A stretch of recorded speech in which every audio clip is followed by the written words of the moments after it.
Hello everyone, this is Animation Chronicler here, and in today's episode I'll be looking at the OVA, short for Original Video Animation, MD Geist. It was originally released in 1986, but had a director's cut re-release in 1996 along with a sequel, titled Death Force. What I'll be looking at today is the director's cut. This OVA is notorious for being seen by many as the absolute worst anime ever made, and it's understandable why some people would be put off by it. It's filled to the brim with bloody violence, and is very dark and gritty in both storytelling and design, but is it really as bad as people make it out to be? Or is it in fact an overlooked classic? Well, let's have a go at it.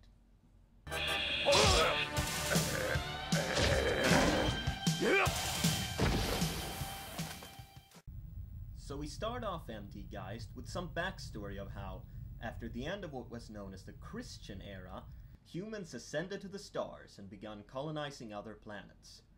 But alas, the characteristic flames of humanity's war were not yet extinguished. And of course, there was war even in this new age. We follow the war efforts of the regular army and the uprising rebellion of the Nextrum army on the planet of Jera, and also learn of the regular army's cloning program, the MDS, that was meant to spawn an army of biologically enhanced super soldiers, or most dangerous soldiers. But these fearless warriors proved to be too strong and was deemed too dangerous to exist, and so the program was discontinued. One of these soldiers, known as MD Geist, was especially bloodthirsty, and so it was decided that he would be imprisoned on a satellite orbiting Jera. Now, many years later, the satellite mysteriously crashes down on Jera, and Geist is free to cause chaos and bloodshed once more.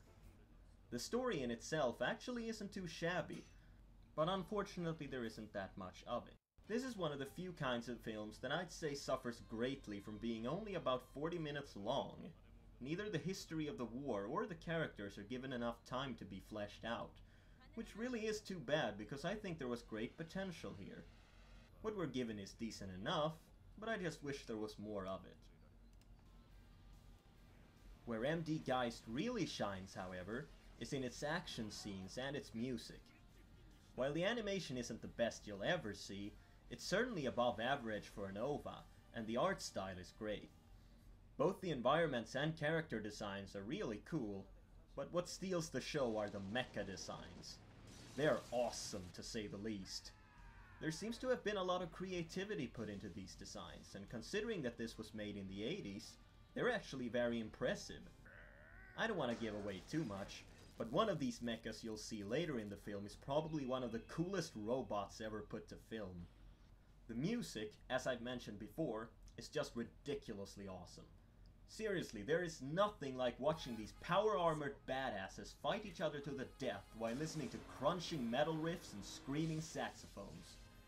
It's as cheesy as it gets, but that's what makes it great.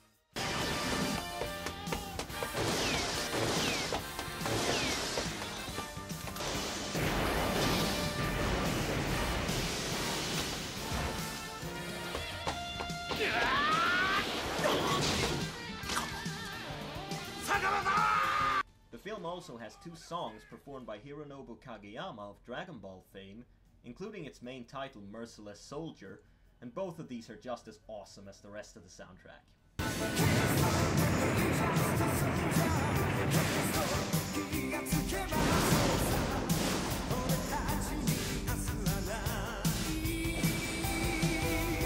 Now that's music if I ever heard it.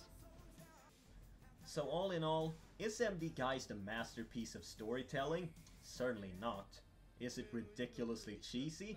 Absolutely. Is it fucking awesome? You betcha it is. If you're looking for mindless entertainment, you can't go wrong with MD Geist. If you're a fan of sci-fi, mecha, post-apocalypse, or just straight up action, you'll love this one, trust me.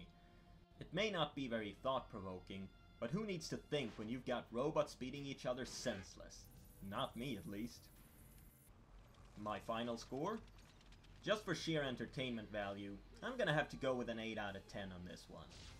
If you looked up the meaning of the word awesome in the dictionary, I swear it would spell MD Geist.